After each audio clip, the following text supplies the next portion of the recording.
뭐 아시다시피 일본하고 저희는 뭐 금방 다닐 수 있는데 네. 꽤 가까운 곳이어서 정말 대규모 선수단을 보낼 수 있었습니다. 물론 그렇다고 해서 큰 실력을 얻지는 못했습니다. 제가 따로 설명드리지는 않겠습니다. 아까 잠깐 말씀드렸습니다. 1964년이었다라는 것으로 왜 우리가 이렇게 못했는지 이것으로 변명이 될지 모르겠습니다만 그런데 특별한 사건이 이 1964년도에 있었습니다.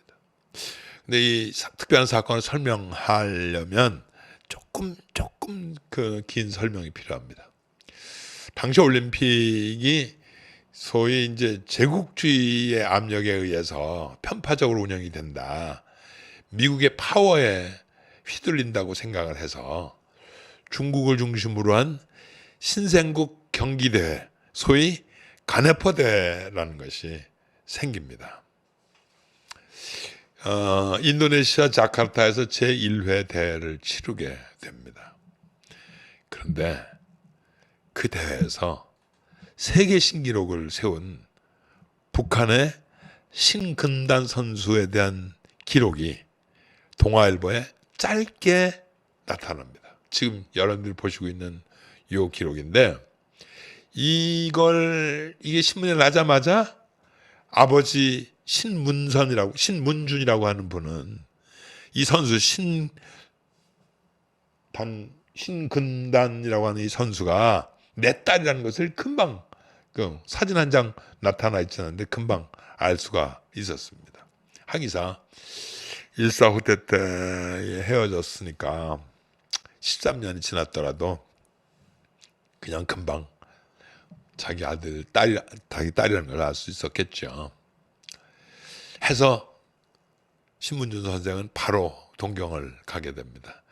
물론 당시에는 일본을 가는 것 자체가 쉬운 시절이 아니었습니다. 그럼에도 불구하고 오직 딸을 한번 보겠다고 하는 일념으로 동경을 가게 돼서 여기 다니면서 나 딸 얼굴만 이래도 한번 보게 해달라고 그렇게 얘기를 하죠.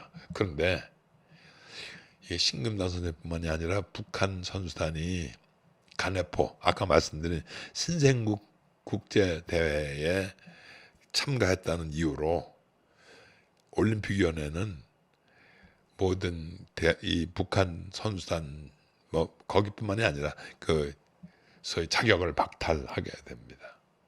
그래서 북한 선수단은 도착했는데 바로 또다시 출국을 하게 됩니다. 그래도 소위 IOC 조직위원회 의원분들은 어떻게 해서든지 이 부녀 상봉을 좀 했으면 좋겠다 하고 막 애쓰던 차에 겨우 만들어낸 시간이 소위 이제 대부분 북한 선수단은 만경봉호를 타러 리가타 역으로 가게 되는데 그 역이 어디냐면 우에노라고 하는 보통 한자말로 상야라고 써있는 우에노역에서 만나게 해줍니다. 7분을 줍니다. 7분을. 만났습니다. 부둥켜 안고 아바 우리 15년 안에는 다시 만나게 될 겁니다. 15년 안에는 통일이 될 거라고 생각을 했습니다. 그 아버지도 함께 살 날이 곧 있을 테니 몸 걱정하라. 아바이 잘 가시오. 건강하셔야 합니다. 몸성이 잘 있거라 금단아.